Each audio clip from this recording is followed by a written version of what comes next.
Ici en Ukraine, ces soldats tirent sans relâche sur les positions russes, sur le front de Bakhmout. Les combats font rage depuis 4 mois autour de cette ville.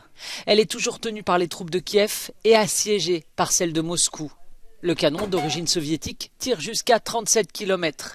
Il date de 1954. Le président Zelensky admet que la situation sur la ligne de front est difficile. Dans son discours du soir, il a également affirmé que la Russie subit des pertes à grande échelle.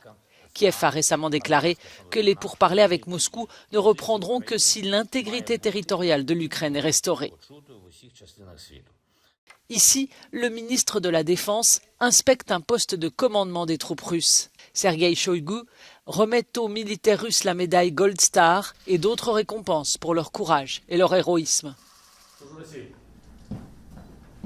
Dans la ville de Kherson, les évacuations des habitants en prévision d'une offensive ukrainienne sont maintenant terminées selon les autorités pro-russes.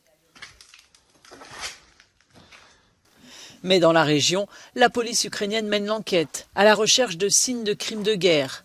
Les techniciens en explosifs tentent de repérer les munitions non explosées après la libération de la zone, il y a plus d'1 mois.